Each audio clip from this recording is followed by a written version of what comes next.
right. All right. I'm just, you know, Yeah. You want to? being here for support. You want to be serious? Yeah.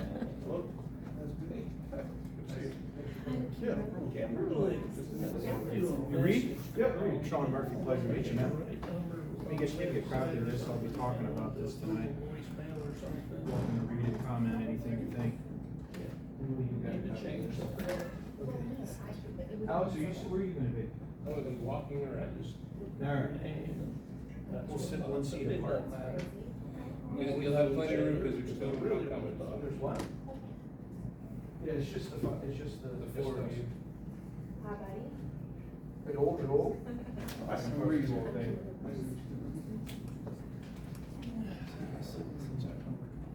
Nice to meet you, Ray. Greg Wiberley.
I cheated.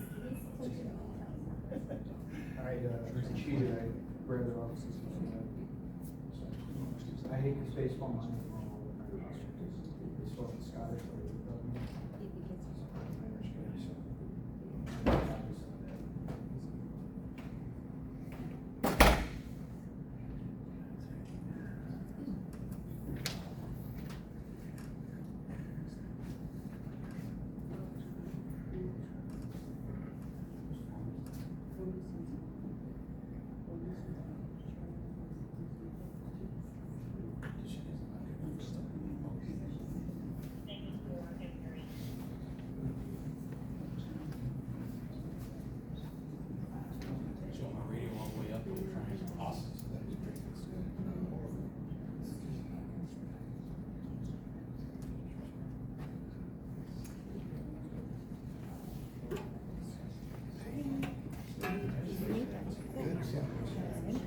Will you make it back?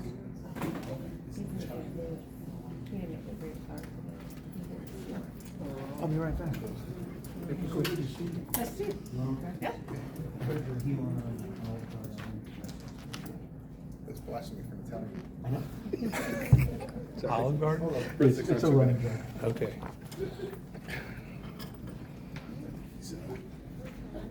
St. Louis. Yeah, I use it all the time. Yeah. Most people. He do the was left. crying, so he was actually, he went to Sturgis to All right. spread his grandpa's ashes. First of all, I just want to tell everybody thank you for being here tonight. I appreciate you, the candidates taking the time, the residents here to take the time. I kind of asked to put this together because with my job schedule and so on, it's very difficult for me to schedule 6 different meetings with 6 different people. So last Wednesday, I kind of came up with this idea and talked with David Smoke about it and kind of put it together at that point. And I know it was kind of last minute. One of the gentlemen, Bryan Walker, he was up in the Dakotas for memorial for his grandfather. He was trying to get back here today on a motorcycle and get a bunch of weather. And I told him, do not, don't try to force yourself getting here.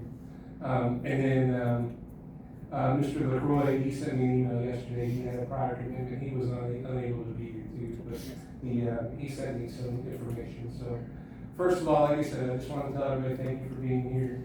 The candidates that are here, I appreciate you taking the time. Also, I appreciate you, taking the time to fill out the forms and to, have the opportunity to step up and fill the seat of David White. And it's real simple, guys. I want to do this in a nice, polite, cordial manner. We're not here to belittle anybody or so on. I'm here really to find out what the candidates, how they feel about certain issues. Give you guys all a little bit of time here at the beginning to introduce yourself. Then I have a list of questions we'll go through, and then at the end, if we have some more time, then I'll give you guys a closing time, and then if we do have time, I'll see if we get some questions from the audience, and we'll go from there. So this will be the microphone you guys use. The button is turning on and off. It's here. You're just gonna have to pass it between yourselves. All right. So, is there a way you want to decide who goes first, or do you want me just to pick? You're in charge, my friend. Second. There you go. Just introduce yourself, please. Evening, everybody. My name's Greg Wiberley. I live over on Evans Road. And just one thing of clarification, I don't need to be redundant in anything I've already submitted to you, correct? Correct. Okay. So to be brief, I'll just cover some things that may be of interest. I am the qualified agent for Tennessee BC Contractor's License, which is the most comprehensive of all licenses issued by the state, which is also the hardest to attain. What that means is I passed an extensive test of my knowledge, and the state board examined my past building experience in residential, commercial, and industrial projects. So for example,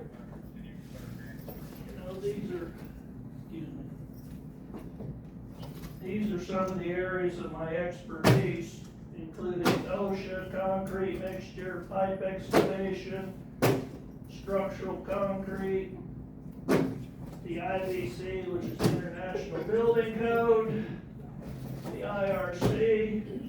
These are half of the books, so you can imagine what a brutal test that the state gives you to become a BC contractor. Now, I've been an integral part of the team that developed North Shore Town Center, parts of Tennessee National, and the biomass steam plant at ORNL, to name but a very few. At ORNL, I was the team lead for the engineering issues resolution meetings, where I oversaw the engineers, the vendors, and the project managers. And I did that not because I was a licensed engineer, but because I understood the language, understood the design and concepts, could read the drawings and specifications, and understood how to manage complex issues and drive them to resolution as a team. At North Shore Town Center, I was heavily involved in the planning and execution of Phase 1. And I also am currently a contractor doing commercial and residential projects. I work intimately with the code officials in both the county and the city, and I hate to brag, but I've never failed an inspection. My professional experience is not the only important trait that I think qualifies me as an alderman. I appreciate the efforts of the town to develop recreational opportunities for everyone. My family hasn't enjoyed the parks and recreational leagues. I personally have coached hundreds of the sons and daughters in the community in AYSO soccer, CBFO basketball, and Farragut baseball. That started nearly 30 years ago and continues to this day. I have a game on Thursday with my U10 Cardinals. My teams have been family affairs where most teams have 3 coaches. I usually end up with 6 or 7 because I encourage the parents to participate. I also have helped out at numerous churches. I provided materials and a subcontractor to a Loudon church to build their youth cabin in Townsend. I have strong relationships with some of the elderly at a Farragut church. I have coached at a high school basketball league at another church, and I worked on the building expansion at a Lutheran church in Knoxville. I'm somewhat of a celebrity that I volunteered as a staging manager for the Extreme Makeover TV show when they were here in Knoxville. So in short, I have professional experience that would cover most of what the town does in improving developments and construction and infrastructure. But I also have 30 years of being in the community, doing the work of the community. And probably nobody knows that I do that because I don't look for any applause. So I've lived here for well over 40 years now. My 5 kids all went to Farragut schools. I volunteered as a science and computer instructor there. My mother was the guidance counselor at the old Farragut High School, and it was up on the hill where the bank is. And later was vice principal at the new school for many years. So my roots are deep. So I hope that everyone can appreciate the personal and professional investments that I've made that brings me to this moment in time where I can apply that knowledge, that caring, and that commitment to serve as a South Ward Alderman. Thank you. All right, thank you, Greg. Can I get your name again? Greg Wiberley. Alex, what's our timer? Roughly 4 minutes. Okay. Hi, everyone. My name is Sean Murphy. Probably about half of you in the room know me. I'm going to give a very different presentation. And I want to tell you a story. Some of you know this, a lot of you don't. Next Monday, September 29th, the United States Supreme Court will be taking up a matter relating to a lawsuit I filed in Farragut 2 years ago. That's right, the town of Farragut is the defendant in the U.S. Supreme Court next Monday. What's been going on? Well, no one's going to tell you this, and that's where the problem is. One of my skills is I ask a lot of questions. I grew up in Connecticut, moved here 5 years ago, ended up getting involved in uncovering what led to this lawsuit rather quickly. So here's what's been going on in this community, and my qualification is, I have the guts and the stamina to go do something about this. For years, and I'm not sure who's done this because the federal judge shut down all discovery. The federal judge then altered court records, deleted files, and then got clerks to deny every single appeal we've had to get a judge to get an honest decision about what I'm about to tell you. This is criminal stuff. The DOJ is aware of it. They may or may not do something about it, and I'm under seal for part of this. Here's what went on in your town that you didn't know about. The town of Farragut became the applicant to change zoning to allow a bunch of apartments built all over the place with our money. There was fraud committed, at least at Biddle Farms. I have a letter from the EPA saying that there are no brownfields on Biddle Farms or in the entire zip code 37934, and yet Biddle Farms construction, the construction of that got a brownfield grant. There's a whole lot more to this, and I can't do it in 4 minutes, but think about, and we've put a writ of mandamus in, it's available, we have documented everything, and the Supreme Court took up this matter in 24 hours and asked and gave everyone, including the town of Farragut, 30 days to respond. They don't waste their time, this is not the case. We're asking them to stop the judge from altering records and fix his records. We're asking them to remove the court clerks who have denied every single appeal. That's how bad the fraud is in this community. There are employees in Farragut, there are elected officials, past and former, who were involved in this. I'm not exactly sure who of that is involved in that. I stood up when I found out about it at tremendous personal cost.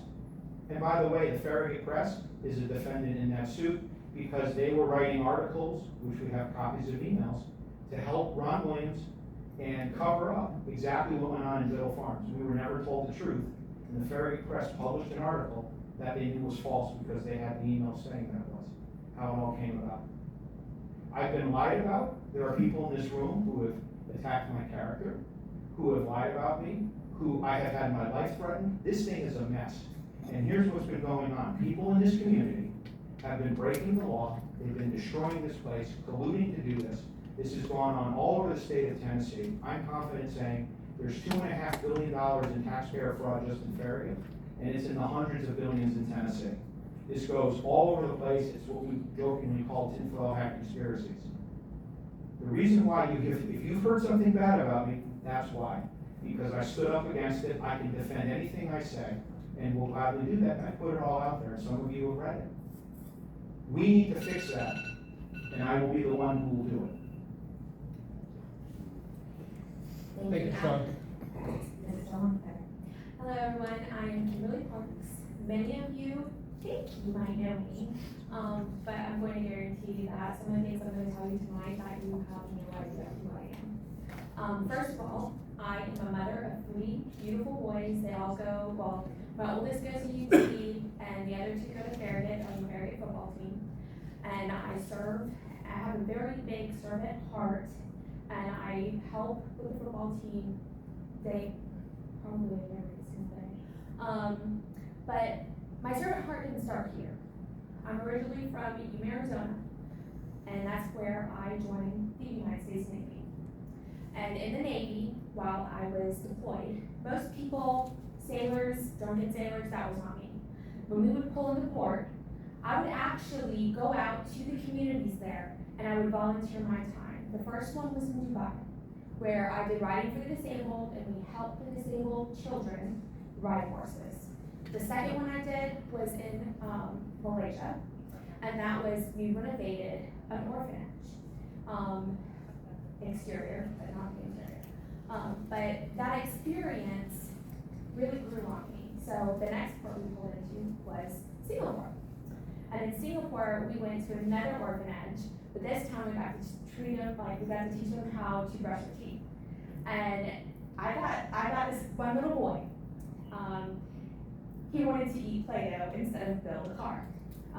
And right there, I was like destined to be all for mom. That's when I knew, right then and there. Because the little boy was gorgeous, long curly hair, and he was just amazing. Anyway, so that's where my servant heart started. Getting out of the military, being an FRG leader, I don't know if any of you guys know what that is, but my husband was an infantry officer, and I was the FRG leader for our company. So what I learned there was basically how to communicate with people, how to help wives through deployments. And that is a really big job. If you've never done it, it's a very big job. And you're talking to people every day, you're communicating the information from higher up, down. It's just, there's a lot going on, especially when you have 3 toddlers. And then from there, after that, I actually, stuck in my stay-at-home mom. We moved to Georgia, where my husband went to MCCC school, which is a master captain's career course. And he decided then he wanted to get out. We ended up moving all the way to Florida, and in Florida is where I started my real estate career. And that is where I learned the ABCs of real estate investing. And that's where I started making connections, going to networking events, and talking to developers, and just kind of really understanding how their process is and how they operate. Well, husband's company ended up shutting down, ended up going bankrupt, and we ended up moving here. So my very first impression when I drove down Campbell Station was, I love it, this is where I wanna be. When I got here, sorry, can I go over? When I got here, there was none of the Starbucks, it was in 2017, so there was no 35 North, there was none of that yet. And, but it was during Christmas, started to see the lights, I love Christmas, things like that. So, what you guys wanna know is what qualifies me. My servant heart qualifies me. Not only does that qualify me, I love to dig in and research different issues. That is one of the things that I'm really good at. I read case law in my spare time. I know, weird. But I also read medical records in my spare time, and then I also just love to just dig into property records and things like that. So I am currently a small business owner, and it's real estate investment type business. And so I still work and network with lots of developers, lots of real estate investors that are all over the United States. Some have ties to big corporations and some don't, so. But that is me. Well, you did the Sorry. explain some of that. Appreciate it, Sorry. Ken, thank you. It should be on. All right. Good evening, everyone. My name is Honken. I've been a resident of the town of Farragut now for 20 years. This is where I grew up. From 1998 to 2016, I did all of my schooling and education here, K through 8. I was one of the infamous group that was rezoned to Hardin Valley when that school opened up. I grew up in Fox Run and was on the wrong side of Everett Road. What a great experience it turned out to be, though, and looking back at what Hardin Valley's become, it's totally different than when I went there, which kind of reflects the greater Knox County area and West Knox County, to be specific, the growth that it's seen. In between my gap between 2024 and 2025, when I moved back to the town, I was in the service of the Army. So I served in the Tennessee Army National Guard while I was in college. And then I went and served on active duty Army as a quartermaster and logistics officer across a couple different oceans, a few different countries, etc. My final position was a very unique time. I was stationed in Poland and had just trained alongside Ukrainian troops in December of 2021. And I was in Poland at the outbreak of the Ukrainian war. So we assisted with the forward deployment of troops, equipment, the reverse deployment of Ukrainian citizens throughout Europe. So very enlightening time, and that's how the end of my career kind of came to an end as I left the service at the end of 2022. After a decade, just kind of felt that my time had been done. So I haven't been back in the state of Tennessee for about 7 years, but it didn't matter where I lived, large city, small, West Coast, East Coast, this country, that country, I always knew I would end up back in Farragut. It was my home. I loved it dearly.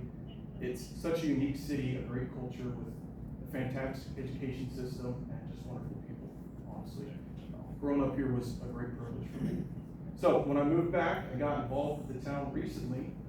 After having been here for a year, I said, I have that itch to serve again. I've been out of the service for a little bit. How can I serve my local community? So initially, I just took a baby step and volunteered to join a committee here. I'm currently a member, recently joined. I see a couple of committee members there with me on the Tourism and Visitor Advisory Committee.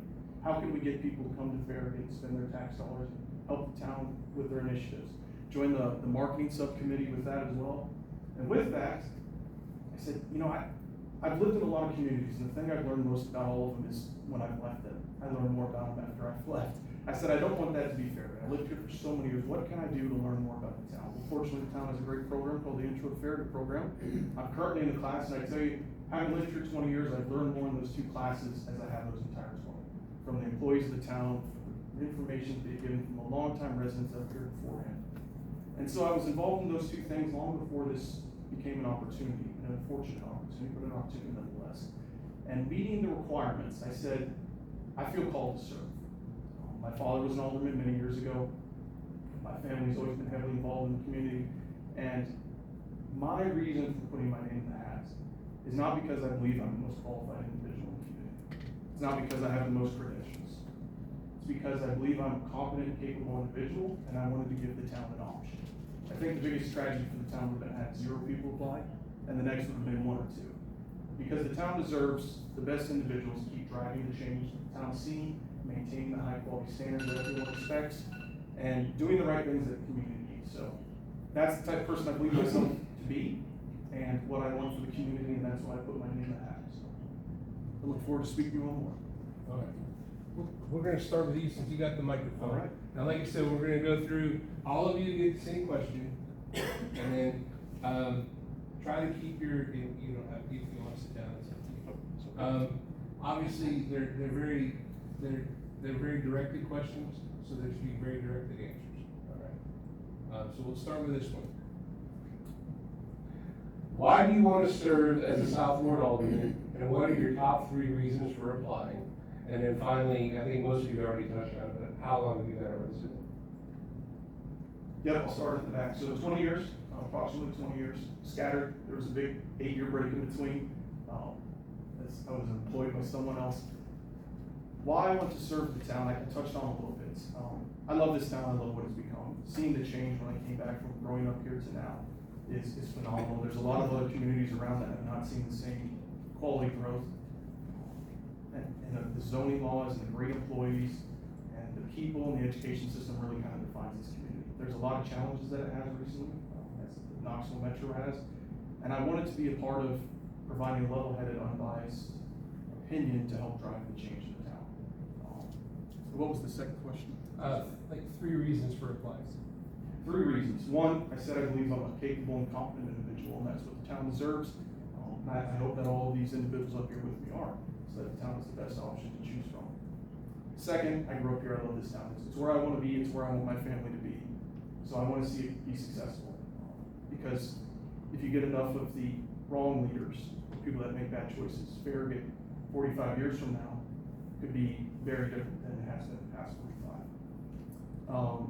Third option, I'm looking for service again to the town, as I touched on a little bit. I served for 10 years, I took a nice little sabbatical for a while to focus on myself, move back to the community, but there was that itch. And my family having been involved, my father serving on several communities and eventually working up to an aldermanship, I said, you know, this is a unique position where I've never lived in the South Ward. I always lived in Fox Run on the other side of Kingston Pike. But I meet the qualifications for this position, so I said, why not put my name in? Whether I get chosen or not, it will not offend me. I just wanted to give the town an option. Like, that's what they deserve. Is that answered? Yeah. All right. Kimberlie? All right, you want me to repeat them? Yes, please. Why do you want to serve as Alderman? 3 reasons that you applied, and then we already know how long you lived here. Okay. All right, so I decided to apply for the Alderman position. It was actually after my interaction with the town of Farragut. I very rarely have ever had a bad interaction with the employees of Farragut. There's a few that may not like me, but I'm not really gonna go there. But so I was up in the office with Mark Shipley. I was directed by another employee to just go online and do it, what I needed to get done. I was going to go apply for some business opportunities here in Farragut, and I needed a zoning cert. So that process turned into a 30-minute session upstairs, and Maria was great, Mark Shipley was great, and that really, I was like, okay, well, I guess, like, I went through the intro of Farragut, loved every minute of it, learned so much about Farragut during the intro of 2024, and I was inspired then, and I'm still inspired now, and with my servant heart, that's one of the reasons why I decided to apply. I figured I have the credentials, I have the foresight to see what's coming in the future, and because we have a lot on our plate coming, and if we don't prepare, we're gonna have a mess down to this pipe. So that's another reason. I need one more, right? Sorry.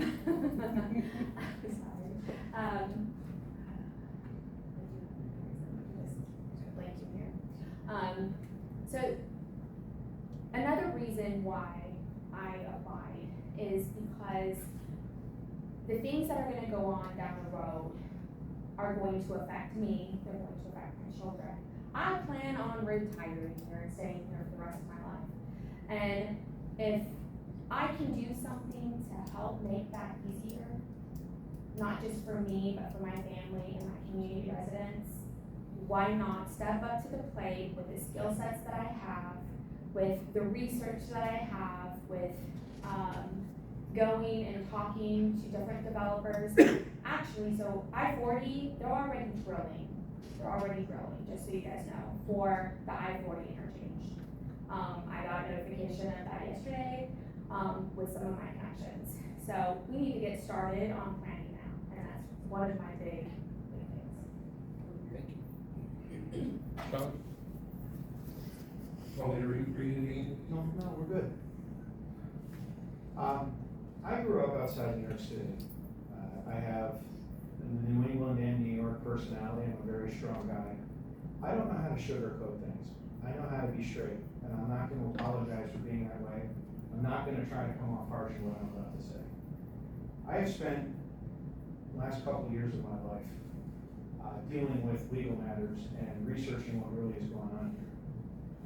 We have town employees that are not managed. So that's item number, why am I doing this? We have town employees that are not managed. I was sued by the town because of David Smoke over an ordinance that Tom Hill admitted I didn't violate. There's no judgment against me, which makes all of the legal action illegal. That's a problem. It's not about me. This town fines people more than $50, which is all that's allowed. It's been going on for years and no one's challenged it. I had very, very positive feelings with David White. I got to know him. He had a very rough style, and we got along great. And he was right on a lot of this, and I give a lot of praise to Alex for leading here as well. Here are the reasons why what I want to accomplish. If you followed me, or if you know what's going on in the suit, you understand why I want to do this. We can't have a community like this. It's not all rosy. We have real problems. What are we going to do about it? Here's my plan. I gave a copy of this to each of the others. They're welcome to talk about it. Kimberlie and I have put this together. I have 4 items that I want to focus on. We need to implement a culture in Farragut where we serve the public instead of treating residents and businesses as subjects of the government. Item 2, BOMA needs to reassert its duly elected power to run the town. BOMA has delegated too much authority to employees to the point where BOMA cannot properly supervise town actions. Item 3, we need to implement term limits for boards and commission members. Item 4, we need a full and public review of ordinances and policies with genuine public input. We have too many rules and regulations, and we'll make sure that the remaining ones are in legal compliance. I can answer specifics in another question, but I don't want to lie to you and say we're in a great shape in this community. We're not. We have a lot of problems, and someone needs to stand up and say, hey, this is the truth. It's cold, it's harsh. I know we're in the South, we don't like that. But I would do you a disservice if I told you that I was comfortable with what's going on and where we're going as a place. Thank you. Thank you. Well, you heard about my community involvement. Yep. And, you know, also during those years, I helped with my wife's business and I did my own business. And so I was perfectly content to live on my little bitty farm in the little bitty southwest corner of Farragut until the town of Farragut decided to invite me to the debate because they wanted to come through and take part of my property. And my neighbors and I thought it was unreasonable that we're in an area where they were trying to put a square peg in a round hole. But that's not the real issue I wanted to run, because since I've been involved with dealing with the town of Farragut, I've had issues with the town answering my letters, answering emails. I think these people have had the same problem. I mean, we're all in the same boat. I mean, where's the communication? I had a legitimate issue, I had the right to be heard. And I'd go to meetings and I would see people stand up and speak, and the reaction from the board was kind of like doll's eyes. You know, they would never provide any feedback. And I'm saying, you know, that's not right. You know, all my life in construction, you know, I've been a plumber, an electrician, a carpenter, I fix things. I built teams, both as a professional like at ORNL and in my coaching. I know how to get along with everybody. I have no enemies. Again, I'm just a little bit of farmer in the southwest corner of Farragut. And I think I can contribute something to open up that communication and actually fix what is wrong in a measured kind of way. Thank you. Thank you. Am I up next to it? Yeah, we'll just go back down, we'll go back down here. So, question number 2 kind of piggybacks on, obviously, number 1. You guys have all really talked about your experience, your work experience, and some of you, obviously, your community service experience. Just real briefly, how does that prepare you for the alderman role? And then is there any other, like prior work experience that you believe will also help kind of prepare you for the role? So step out of the why am I running and so on, but really look at, just real briefly, your work experience. How has that prepared you? Is there one item that has occurred that really has prepared you for this volunteer service? Because it is a volunteer service.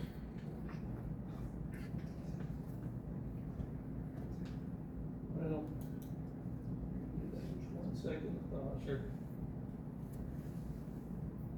I'll be 70 years old in a few months, believe it or not.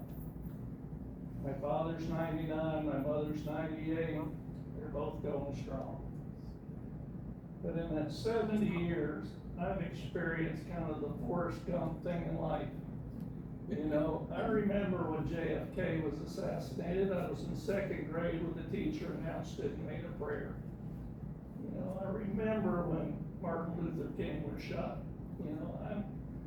I remember when they landed on the moon. I sat in front of that TV. I'm not watching reruns, I lived it. So I think that vast amount of experience, when I was 16, I backpacked across Europe. And I actually went to the border of Yugoslavia, the old Yugoslavia, it's not that anymore, and saw them with machine guns. So I have kind of a world view of everything, and I think that experience translates even down to a small community like this. We as Americans, can we do better? Are we trying to do better? Is there a leadership that is setting the tone for all to follow? My teams, even though they may be 8 or 10 years old, they will follow me as a coach. If I'm having fun, they're having fun. And I think I can bring that to the town also. Thank you. Sean?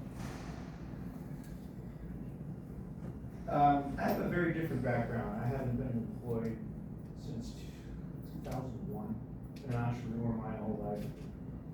You could call me a square peg in a round hole world. What I'd like to do, I've just met Greg for the first time. He is by far highly qualified.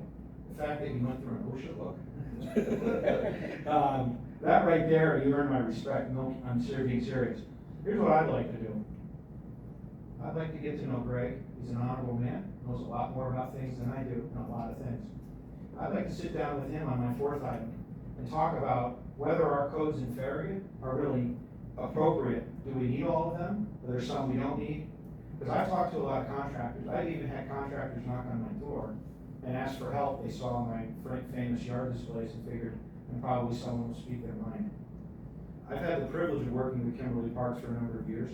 She's one of the smartest researchers I know. She's uncovered a lot of this problems that we've talked about in my lawsuits. I'd like to work with Kimberlie Parks and go through what we're not getting in transparency from the town. Maybe I'm right about some things, maybe I'm wrong. Reed, I don't know you. You care about this place. I'm sure if we spent half an hour talking together, we could find something we could work together on. What we need in this place is real leadership. I'm not perfect. I have a big mouth. I've said a lot of things that I shouldn't say. I'm new at this. I'm Sean. My pastor jokingly calls me an experience. I think that's funny. I think that's kind of true. I don't know how to be perfect. I'm a strong-headed guy. I've been around the block. I was an elected official on a zoning commission in Connecticut. That's what started me asking these questions. My background, the biggest skill I bring to the table is that I am willing to say what needs to be said. I'm not willing to buckle. I'm not going to be intimidated into silence. I've had my life threatened. It's not going to shut me up. I've been dragged through the court system. It's not going to shut me up. But that doesn't mean I have to be that aggressive in our world. I work with people all day, and I'll work with people I don't like. I've gotten to know Alderman Scott Meyer. We had a lot of problems. And you know something? He was man enough to give me the opportunity to talk to me. And we have respect for each other, and we don't agree, we never will. And that's one thing I've learned that I didn't know when I got here, is there's a better way in the South where we learn how to talk to each other. And I didn't learn that I'm 48 years old, and I didn't know that the first 45 years of my life. And I'm willing to learn. I don't know everything, but that's, I think, my skill set, and I'm gonna pass to Kimberlie. So to kind of piggyback off of what Sean said with my skill sets, so being with real estate investors, I actually have to do a lot of research. I have to dive into the codes around where the properties are. I have to dive in, like, especially if they want to build, I have to dive into all their building codes. I have to help them in that aspect because a lot of them are not local. So I go through all and I research it until it is, what is the word for it? Until it's complete. And so far I've been pretty successful at doing that.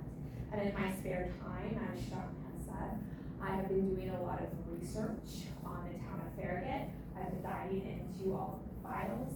I've been diving into all of the emails. I've been diving into all the budgets, just to really get a clear picture of what we're working with. And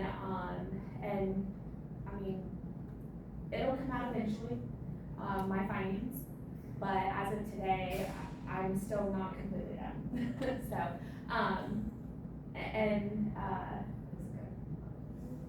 was not prepared, sorry.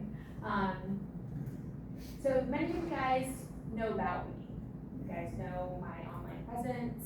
Some of you have actually gotten to know me, personally. And at one point, y'all thought I was a villain, okay?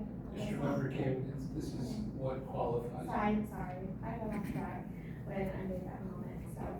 But the qualifications from my job that I currently hold, I'm an entrepreneur at heart. I love what I do, and I will dive in and make sure that our board does everything they're supposed to. That's one of my good qualities. That's one of the things that I bring to the table, and I think my research skills and me not afraid to ask questions is a big one. So, thank you. Would you mind repeating the question? You know, we've all touched on, you know, your previous experience, your community service. How does that prepare you, and what are the, you know, what are a few things that, you know, that really you're gonna fall back on your experience as you're volunteering? Of course. All right, thank you. I don't believe any of my end-to-end supply chain experience throughout my career is relevant to this position. The certifications I've earned from the Armed Logistics University of the civilian world. I believe what's most important from my experience is all the leadership positions I went through and what I've gained from them. And what that is a deep understanding with how to communicate people and learn what needs to be done. And let me give you an example. The last position I had in the Army was a company commander in charge of 131 soldiers who had 23 different military occupational specialties, which is just their job. From welders to cooks to mechanics to recovery specialists, fuel support, etc. If there was ever a day where I thought I knew how to do their job better than them, it would have been the worst day on the job I had. There were many times I went to people far more seasoned than me, in an entirely different career field, far more junior, maybe been in service a few months, but they've been trained on what they do. And they were the subject matter expert that I got my knowledge from. Just like the town has about 100 employees across several different fields, from finance to HR, to parks and recs, etc. They're the subject matter experts. There are resources in the county and the state that you can fall back on. What the community needs is a leader that understands the holistic picture of where the town's come from, where we're currently at, and where we're trying to get to, and understands how to get information from others who understand the details down to the most minute information, dissect it, understand what's important, and make informed decisions. If you ever think you're going to be more informed than the financial people here, parks and recs, etc., it's a waste of time. You don't need a single issue leader. You need someone that's looking at the whole picture and what's best for the community. And that's where I think I can fall in, because I've done it Thank you. We'll start with Kimberly this time, so we'll work back down, so it's a little bit. So this one's gonna be pretty simple. Sorry, guys. You guys have all answered the call to come and volunteer and apply for a position that's a 1 year, basically roughly a 1 year term. You don't have to go out doing any campaigning. A year ago, when I filled out the paperwork for this position and had a campaign for roughly 9 months before being elected, you got out and I met a lot of people in the community, obviously in the North Ward, knocked on roughly 600 doors. You guys don't have the opportunity to do that. So my question to you, and this is gonna be very simple. Can you commit to regular engagement with the constituents in the South Ward, including maybe hosting something like this event over the next year, to really get to know those people and get and hear from them, since you did not have to campaign for the position if you are placed in that position on Thursday? Yeah, thank you for that question. So, I have actually been part of going door to door and talking with constituents about the issues here in Farragut, in several campaigns. And so, I already do those type of things. I already go out and talk to constituents, and I welcome them to come and speak. I will speak to anyone at any time, because without conversation, without actually having a face-to-face conversation, from what I've learned, is that people it just becomes a mess. Without conversation, without actually having a conversation about the issues with these people, you will never gain any kind of respect. And I fully believe that I can go and have events. I can 100% commit to that, because I'm a big fan of them. I actually love that you did this. So, and I just, like, anybody who's ever had dismay with me, you can come to me and I will talk to you. Hands down. I've had several people that did have dismay with me that are in this room that have come and talked to me, and we have no beef at all. Thank you. So. No? 1 second, please. Hello? Oh, I don't know my other phone number. I have a local number here. Okay, I'm not gonna stand up for this, just so for time. The answer to your question is yes, starting in January.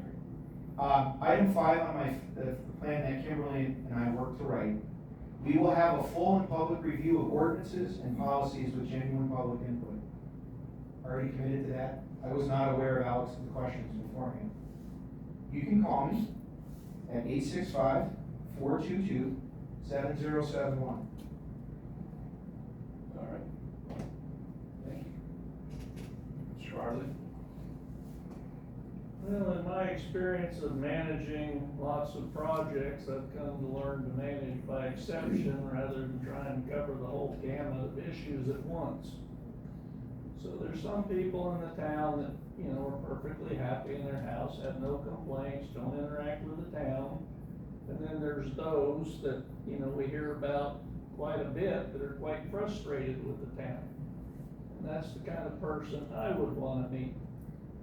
So my thought as I was going through this process, I live just down the street from McPhee Park. Why can't I just put an announcement up that I will set up a little table down there with a chair? You want to stop by on a Saturday afternoon, talk to me about whatever problem's on your mind, I'll be there and listen. It's really that simple. It is. Thank you. All right, thank you. You All right. can? Nope. We'll, go down to Reed. I believe I had you beat on knocking on doors. I fondly remember with my father many years ago, I think we did all of the North Ward. We did about 1,000 when I was a teenager, so I understand. There's about 3,500 now. Yes, there is. In my past life, most of the jobs I held, just due to the nature of the organization, were about 9 to 18 months. And after 30 days, anyone above you would give you no slack for not knowing everything you needed to know and owning every decision outright. So taking on a short-term position, in this case about 11 months, is nothing new to me. I've done it countless times. and I understand all the responsibility that comes with it, and a process on how to do it, tackling the first 30, 60, 90 days, and understanding what's happened, what's going on now, and what you can do in the future, and the town employees are great for that. As far as holding town halls, it's also nothing new to me. And several leadership positions in the Army, both overseas and here, holding town halls on mission changes, unpopular policies, change in administration, furloughs, are we gonna be getting our money, with our soldiers, their families, local contractors, local nationals that we involve with, is nothing new. It's just about telling people what's happening, explaining to them the best way you can why, and as long as they have an understanding, it usually comes across a lot better. There's what's said in black and white on paper, and then there's explaining to people how it actually has an impact on them. So I have no issue holding town halls and letting people know what's going on and what's coming up. All right, thank you. Sean, we'll start with this one with you. I'm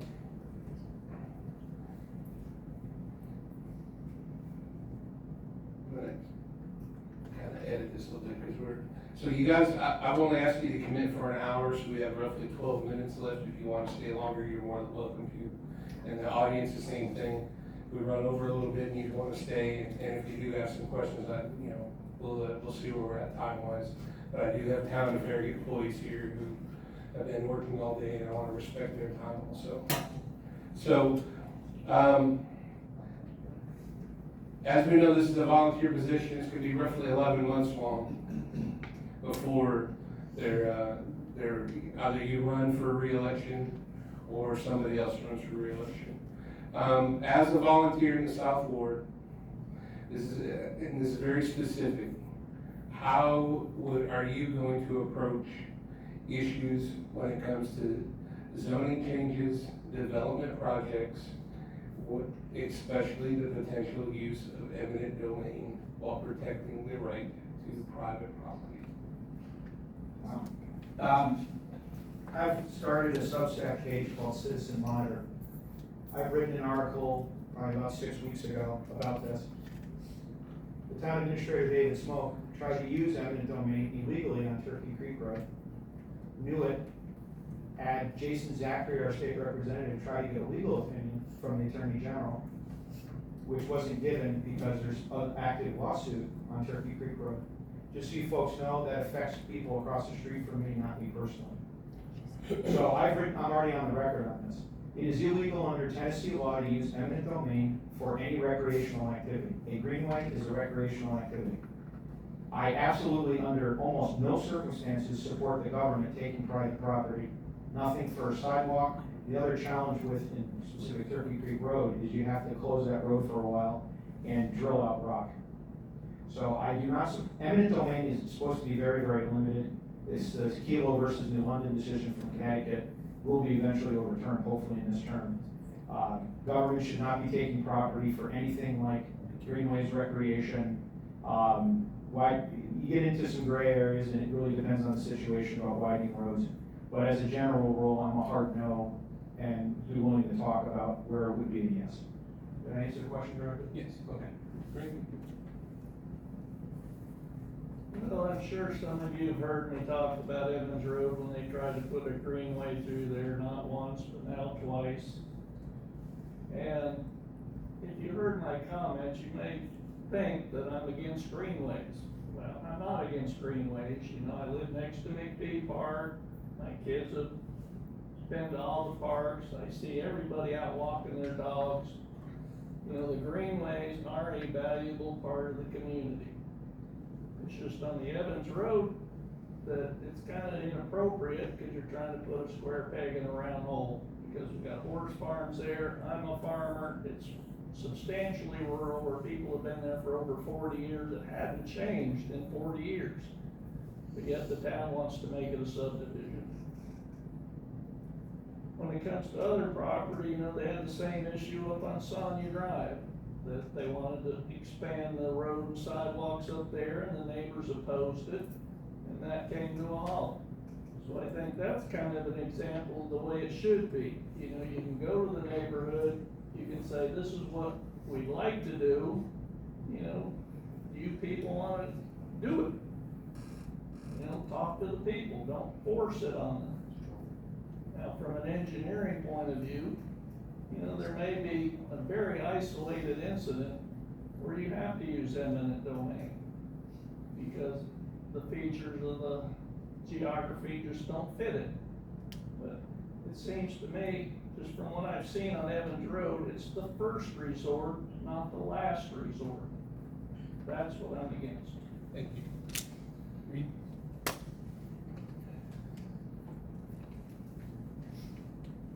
Yeah, I know zoning and eminent domain has been a big issue in town for a long time. I remember my family's backyard, that road being taken into, the greenway there, the sidewalk, so. I understand it's been an issue for quite a while and people feel very strongly about it. I can't give you a blanket statement on how we can tackle zoning or eminent domain. Each one is an individual issue. What does that community best need? What does the town need as a whole? The rights of the majority don't always win because you need to protect minority. But you can't let one or two individuals hold up the betterment of the town as well. So each individual issue is approached level-headed with the guidance from the local community and citizens, and the input from the town staff that do this full time, that look at zoning laws, that look at engineering requirements, and to make those hard decisions and then to stand by them as long as you justify why. If you're looking for 100% satisfaction from every citizen, you might want to find another town. It's going to be impossible in the world, right? I've lived in a lot of communities, I've seen them cut in half by interstate projects, and I've seen communities that fought back and the road diverted elsewhere and the community doesn't exist anymore. Several instances of that in Eastern Europe. So there's pros and cons. And I'll do what I feel is best for the town and to continue progress and success that the town's seen so far over the last 45 years. All right. Thank you. Kim? Alright, so I have quite a bit of experience with this topic. So I used to live up on Summer Drive back in 2017 to 2021. And I was actually the spearhead of trying to get something done on that road. And what happened is that we were denied speed bumps. And so my neighbor and I came to Paula and we asked her, just do something, anything. Our children walk to school.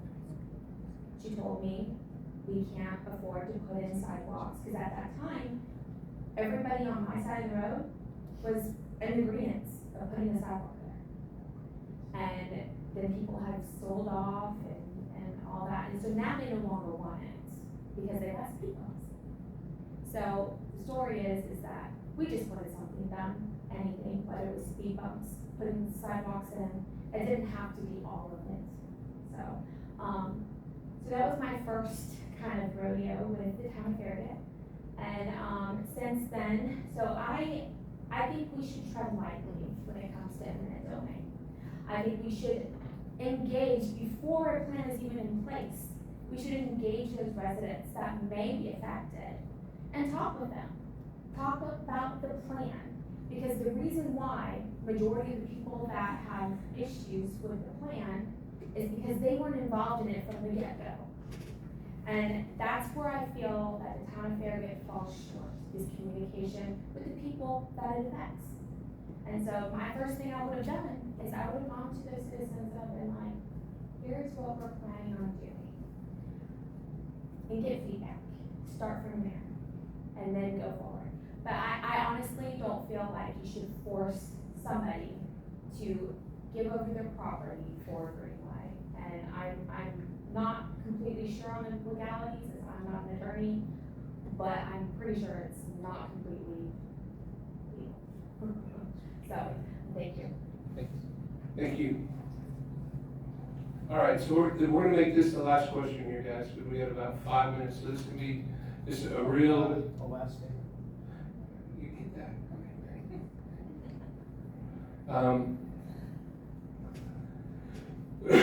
Excuse me, and this kind of falls in exactly what, a little bit of like what you guys were talking about. And so I'll give this to you and I'll let you stew on it for a second. What specifically are you going to do to ensure fair, transparent decision-making that prioritizes the interest of the South Fork? Fair, transparent decision-making that takes up the South Fork residents. You make sure you're looking out for them.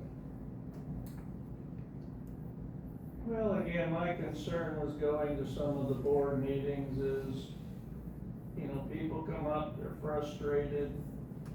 And my thought is, well, you've got 2 aldermen in your ward, you know, have you met personally with them? Have you submitted the information? And are all the cards on the table? I mean, that seems to me to be the first place you start. That's what they're here for. You know, to come to a board meeting kind of cold turkey and lay it on them, I don't think it's gonna get very far. That preparation needs to be done through the alderman.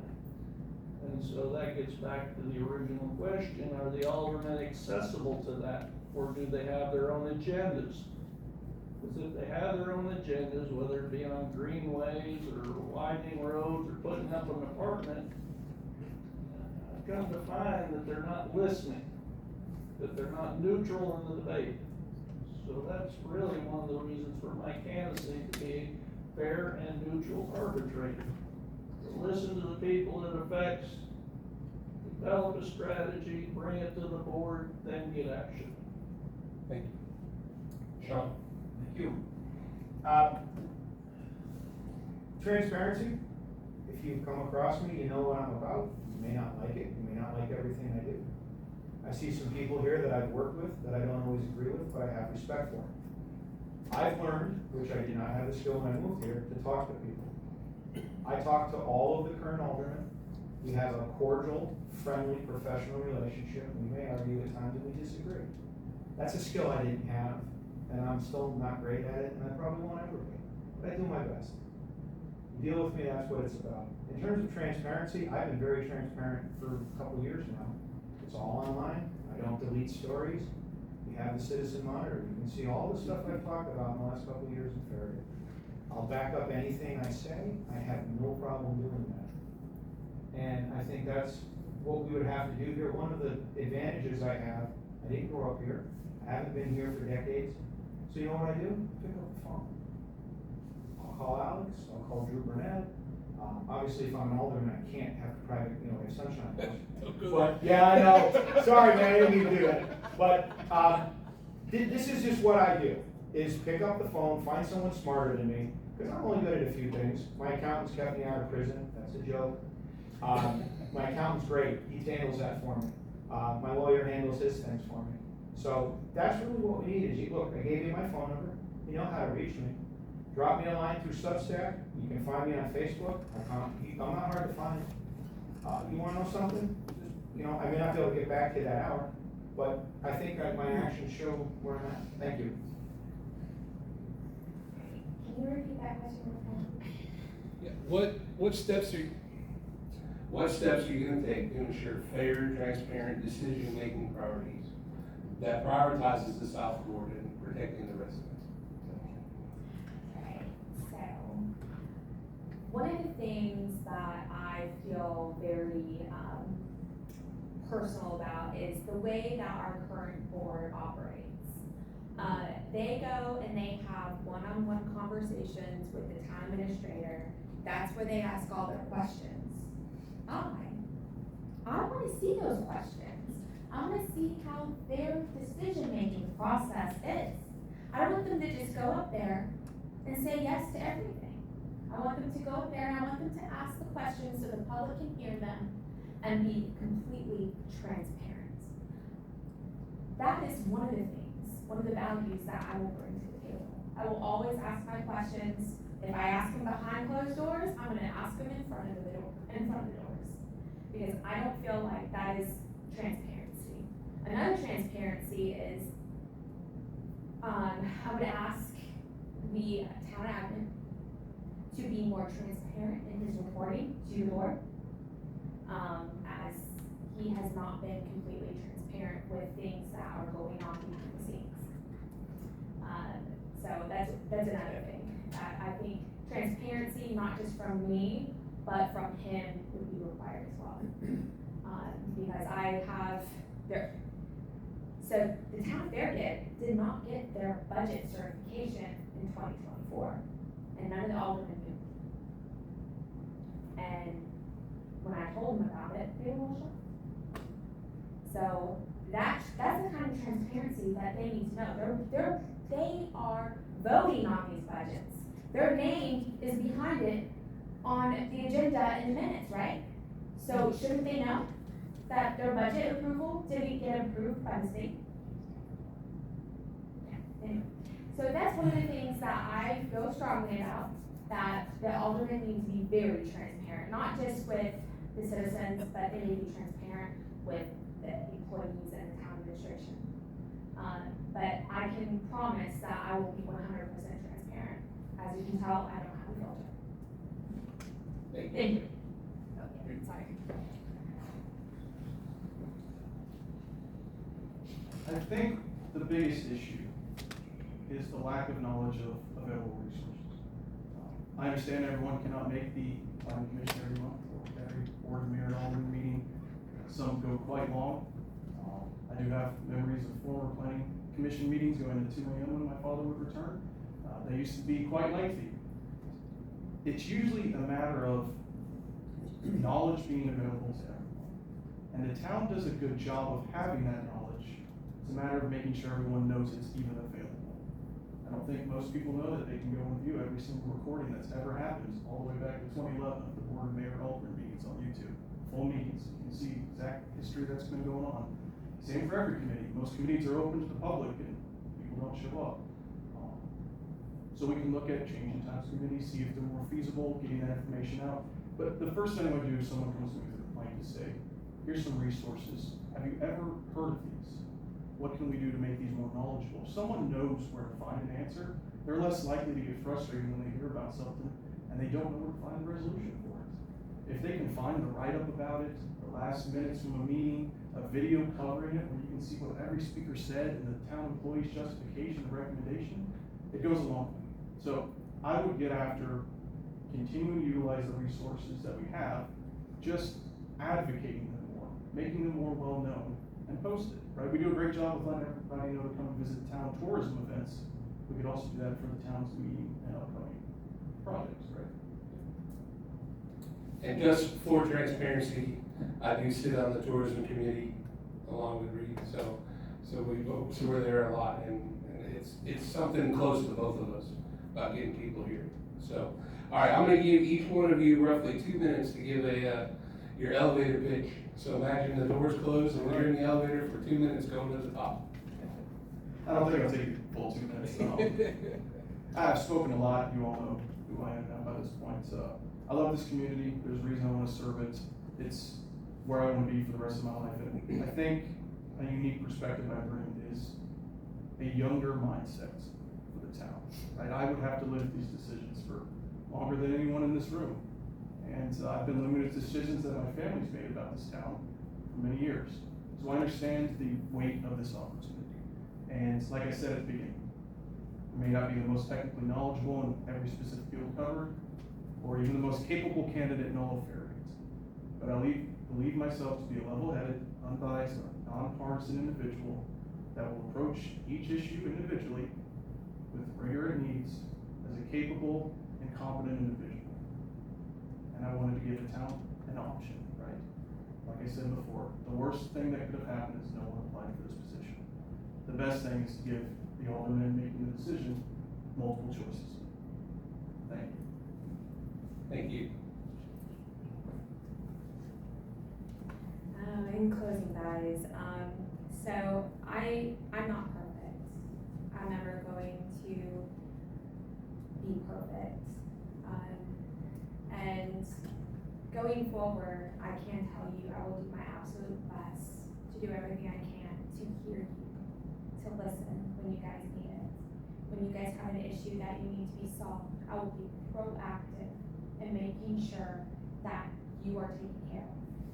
My servant heart, that's where I lead from. And if I can leave you guys with anything, is that know that I love our community. I'm going to be here for a very long time as well. Not too much older than he is. And my children were raised here. And we love this community, and I want to see it push forward.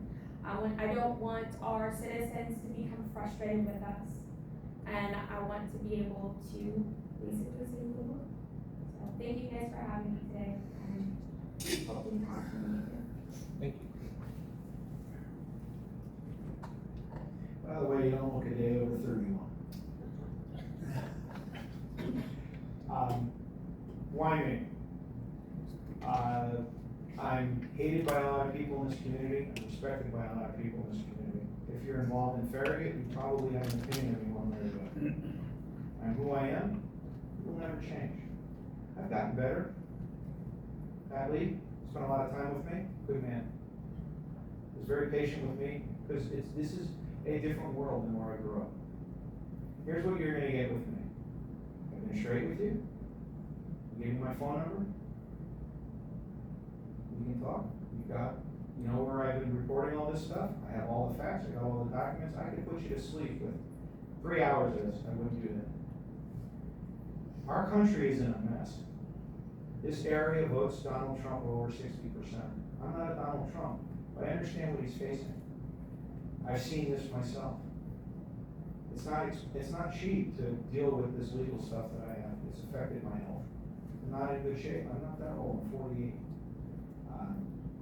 We need people with character and guts in every level of government in this country. I'm never going to be perfect. I'm going to offend people. I can't help it. But I'm going to be straight. David White, who I respected tremendously, had a lot of those personality traits. He did a good job for us, and he was very sick and still continuing. So if you're involved, you're going to have an opinion one way or the other, and there's 4 people that are going to make a decision on this.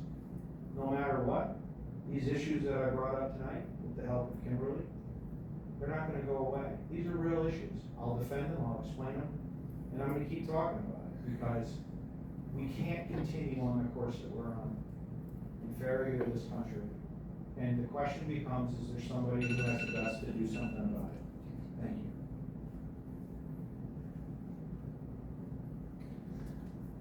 Well, I don't wanna really make a closing remark as a candidate, I'd rather make one as a South Ward resident. Okay. When I go into a league draft, I look for kids with speed and skill, but most of all, passion. And I've sat here tonight and listened to my 3 other friends here talk about their abilities, and that's beyond question, but I mostly admire their passion. So I'm leaving tonight knowing that whoever of these gets voted in, if they're lucky enough to do that my little farm will be in good hands, and I'll be represented by somebody that I can trust.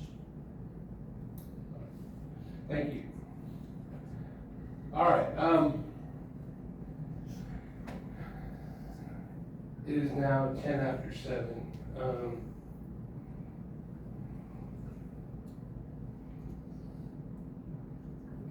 I'm good. You guys? Okay. Let me check with them just real quick.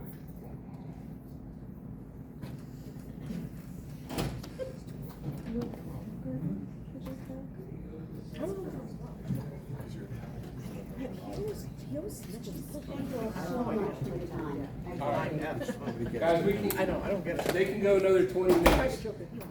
They can go another 20 minutes. So if you guys would like, if that's okay. Actually, I can use this one. All right. You have your hand up first. Just state who you, name and where you live. I'm John Steinberger. I live in Choteau. And both Choteau and Farragut have a higher median household income than Bearden, yet we have to drive to Bearden to find high-end retail. I'd like to see what the candidates would do to bring in high-end retail, like Southern Living, Dillard's, high-end men's stores, and make Farragut a more business-friendly town. We'll just go start your review.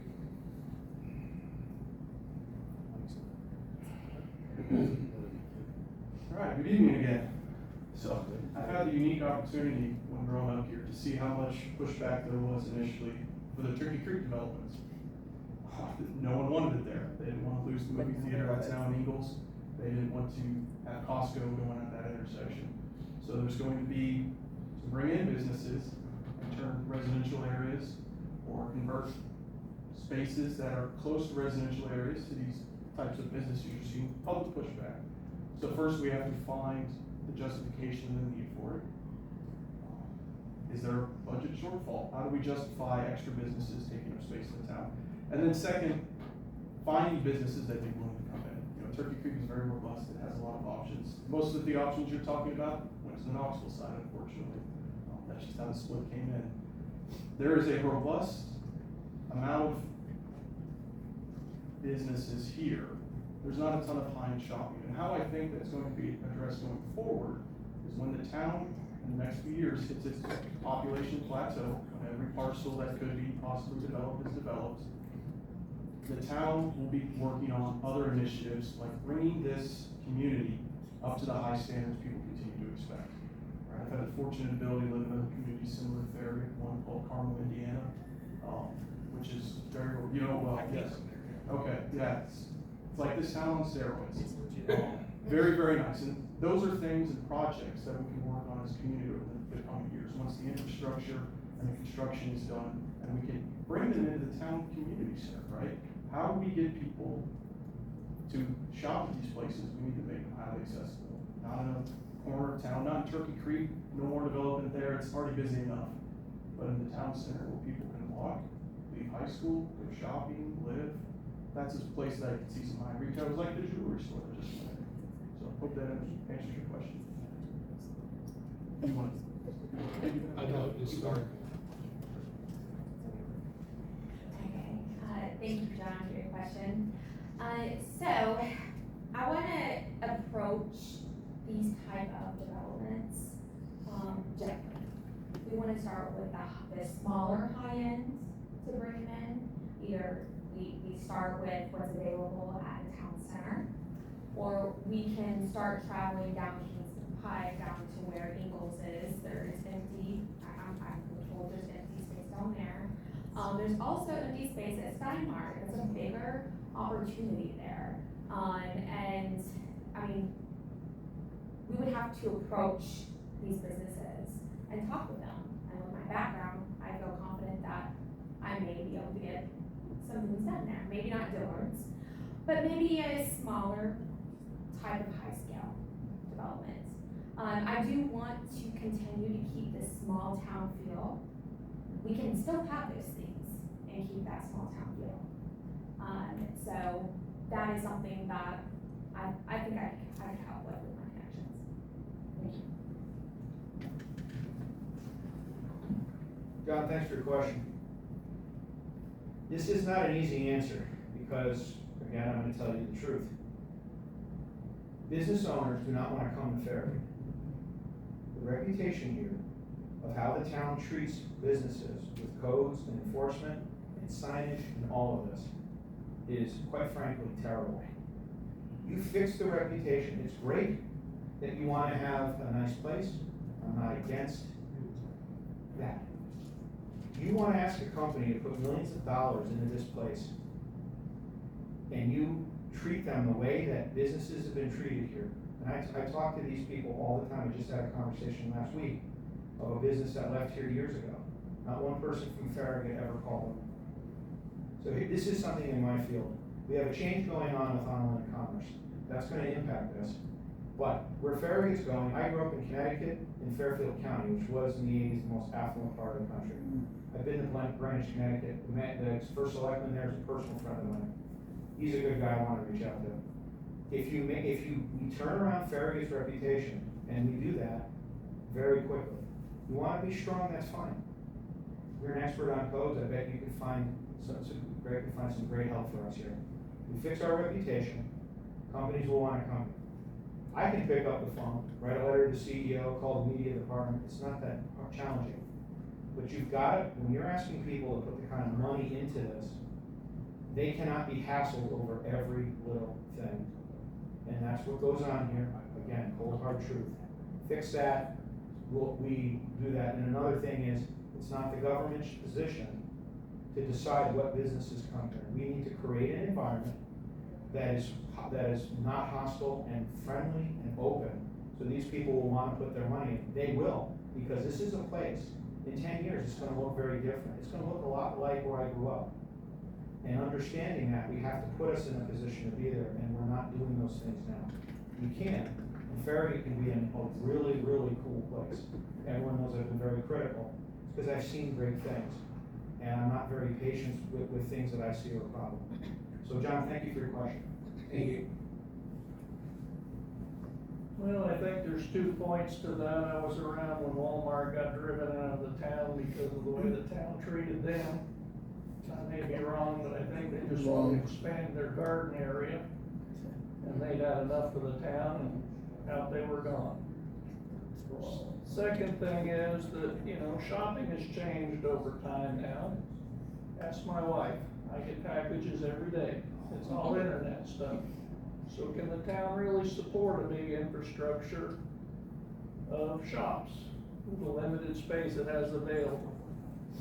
I think more importantly, you hear people complain about traffic problems, congestion.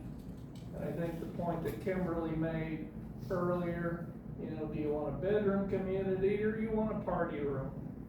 You know, the more you bring in like that, the more you're gonna attract outsiders, more congestion, it's just gonna snowball on you. So do you wanna keep Farragut a more residential type community, or do you want it to be a bustling metropolis? I mean, that's the choice you got. All right. Jeannie, you had your hand up. Stand up. My questions are more comment oriented than questions oriented. Mr. Wiberley, I could not figure out for the life of me every time I've heard you speak at a town meeting. Your mom was my guidance counselor at the old fair. Whether it's the cockroaches and the ants and the termites and quit holding hands, it was all falling down. That brought back some fond memories, thank you. Good. I just want to make a comment. It's not been that long ago since I heard you stood up in front of the BOMA meeting and you were thanking Drew Burnett and Daryl Smith for coming out and walking your property with you to find a way they could save your barn instead of taking all that property. And you said they did and how much you appreciated it. That was Steve Williams. It was, oh, I'm so sorry, I got the two of you mixed up. Ignore me. Anyway, your mom was my guidance counselor. I got the two of you mixed up. I'm sorry. Mr. Honken, you've got some great qualifications. And I'm happy to see that you are interjecting yourself into the town. I think it's a great start. I don't know if this is the time for you, but down the road, most definitely.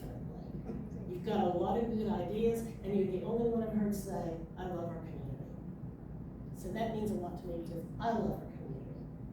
And I have gone to a lot of meetings. I have worked with the BOMA, the FNPC, the different members of the staff, as an individual and as well as a part of the group. And I've always found them open and receptive and kind and polite and courteous. If you cannot manage to be polite and courteous with the members of our community, you don't need to be on the board. You don't need to be dealing with people. It's not has anything to do with where you're from or how you were raised. Well, yeah, how you were raised. But still, it's something you need to do. Mr. Murphy, I'm a little surprised, honestly. Do you have a question for me? Yeah. No, I told you. I know, I appreciate the comment, we got 10 minutes. Did you let her fire, Alex, did you let You her remember? speak? Just because other people spoke? Hang on. This is a question. Okay. Okay. Because if you remember, it was, we were gonna ask questions and get answers. This is a question. July 10th of this summer, on the Town of Farragut Facebook page, you were making some comments about how awful Farragut is. And a gentleman, as far as his initials are CC, I'm not going to give out his name in public. And his comment to you was, Sean Murphy run for office. If enough people agree with you, you can be the change. Your comment was, zero chance I would ever give that amount in my place for my time for this dump of a place. Too many people like you living here. Where's our question? My question is, why would we think you have changed so much since July, that you really care about our community, that you care about our town, when you obviously have so much disdain? You know, I'm Thank you. Thank you. I've put up with, for 4 years, people like you, who have lied about my past, who have brought up things that happened in another state you have no direct knowledge of. I've listened to you berate me.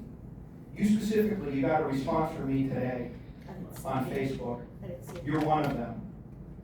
So, let's be honest here. You don't like me, I don't like you. But here's the thing. You're still a resident here, and if I'm gonna take a responsibility on it, you will be sure, no matter what you think of me, I will keep my word. And if you can talk to me in a pleasant, polite way, we can work together. But what is going on here, and you are part of this group that dug up my past, why does my HOA have a letter to the editor I wrote in 2012 and have a copy of it? Because people like you spread it around. It started with Luis Pavla. So we'll be honest here. We don't like each other. I have a lot of problems in this place. And the reason why I did this, because I've gone through what I've gone through. I respected David White, and I think somebody needs to finish what he started. And I say, you can quote me, you can spend hours quoting me. I don't like a lot of things about a lot of people in this place. And I'm not gonna lie about that, and I said some things that people aren't gonna like, and that's okay.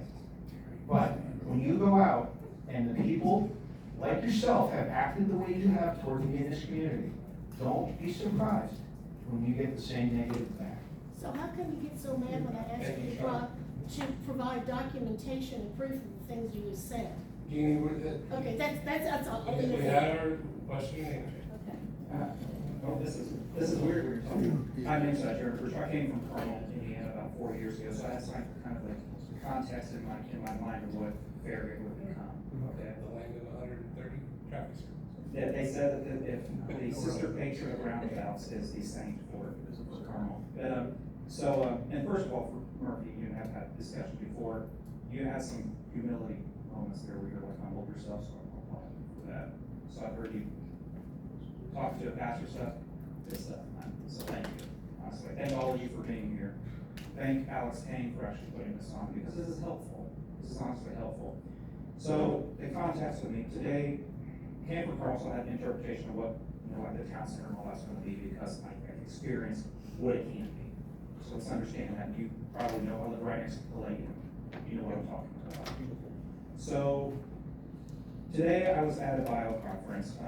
Mayor Williams asked me to attend, and I really appreciate that. I agree with about 90 to 95% of what we do. There's 5% that's weighted a little bit higher that I'm gonna get into and ask you a question about. But there's biotech coming to Tennessee. The government of Tennessee is pursuing that. How is Farragut going to introduce what Farragut is to those individuals? It's gonna be high wealth, high educated. They're gonna wanna move here. They're gonna want some of the things that this gentleman asked here. The second aspect, so I sold my house to move into this apartment complex over here because I was contemplating buying one of the townhomes from Saddlebrook. That ain't gonna happen now. What's happened was a demographic has been introduced into Farragut that ain't Carmel. The conversations I had over in the Inverness Suburb Division talking about biomolecular mechanisms ain't happening over there. So we can get drunk the fastest kind of thing.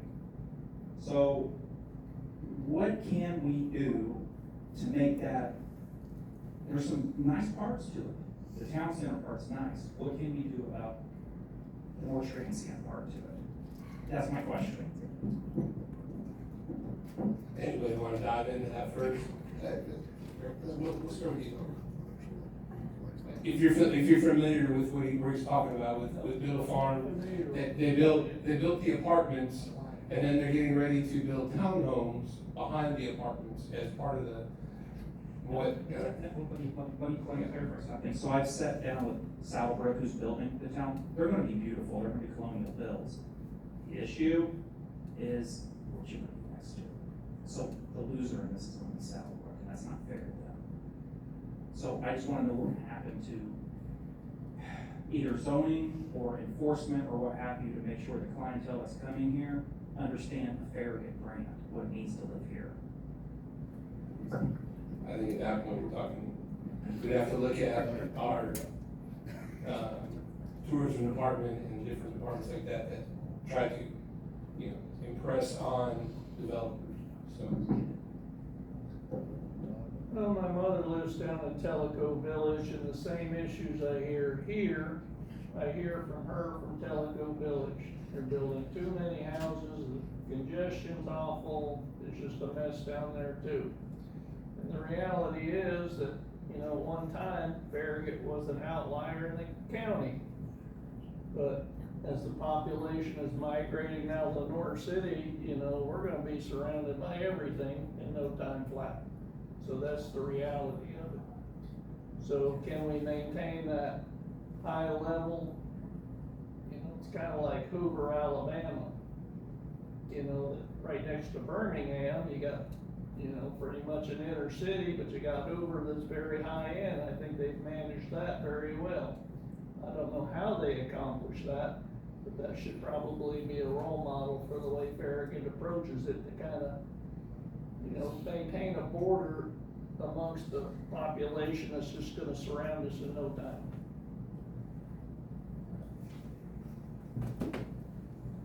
We've spoken, we don't agree. I think you've always been courteous. We have our moments. Thank you for the kind words. We wouldn't have this problem if the fraud wasn't done in this town in the first place. That's why we have these apartments. This was an intentional act that's been done all around the country for years. I inadvertently found out about it, but once we got involved in the lawsuit, we started figuring out how this was done. There was an intentional act by the Biden administration, started under the Obama years, to destroy the suburbs by dumping subsidized apartments all over the place. But how do you fix it now?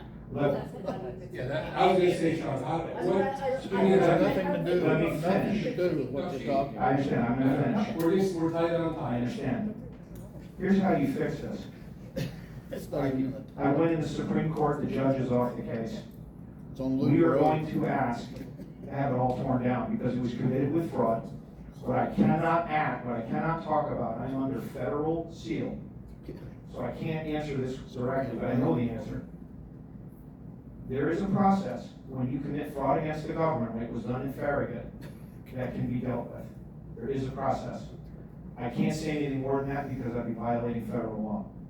That's how we handle this. The first thing we have to do is understand and admit what happened, so we don't let it happen again, because it was done intentionally. You're talking about tearing down the apartments or There's all, provision in federal law, or all the Biddle Farm? there are provisions in federal law where you can ask for an order to tear down where there was fraud done against the taxpayers. What is the fraud? Be specific. You can't. I've already name it. answered the You question can't name it. previously. You cannot name What's your name? it. My name's Ed St. Yes. And You I- were the one that wrote that letter about me. I wrote one You letter. wrote a very nasty letter. You're another one. One letter. So I've already answered the question, right, because you're hostile against me, let's understand I'm that. hostile against I've you. already answered the question tonight earlier about the fraud. I talked about the You didn't say brownfield. specifics, you just said there's fraud. You didn't say anything about what the fraud is. Tell you what, anyone who really wants to hear this, I'm Tired of this, done. I'm tired of all this. We're done. Mr. Superintendent, thank you, we're done. We're done. Payment. I apologize. You've done this for 5 years. I want you to say things and walk away from it. No document. Talk facts, there's lots of proof. And that's why you get rid of it. It's hard for each other to put orders. Thank you.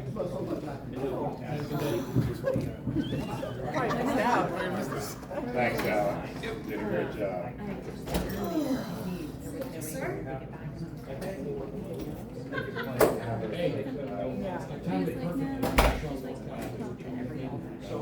What went on is. So we just, yeah, we can't vote. I was hoping to make it to those hockey games. I felt the worst flu Friday night. As I'm getting ready to go back, I said, well, I'll just go Sunday. I'm just gonna. I know. So then I woke woke up in the sweats and I was in bed the whole weekend. I wanted to go so bad because I could have went to it. I bet. Hey, Scott? I remember growing up here when they opened. Scott? I said, that was it. Was it awesome?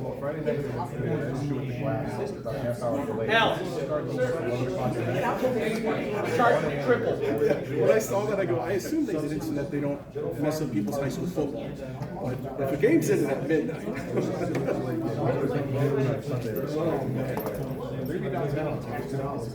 They are, and I love the IC5. You know, the upgrades they've done recently, they hadn't done the civic center. It was getting pretty rough.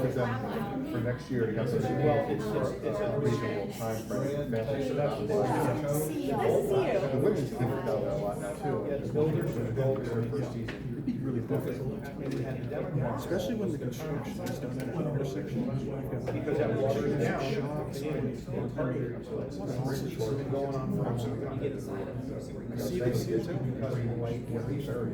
Yes. So Trump killed their money. Which is why Bill Farms has problems. Hi. Nice to meet you. That project. Well, thank you. Doesn't offend me. See, the problem is I can't tell you the stuff that's under seal.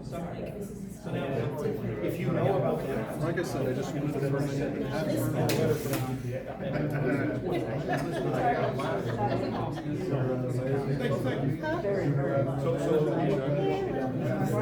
Thank you. If the government gets defrauded, you know they have a process. Well, I'm relatively new back around town. A lot of people know my family. I read, but, Correct. yeah. If I'm aware of what they're doing, wouldn't you put it on your And I've known Joe forever. Yeah. So. And you know, I give you my word.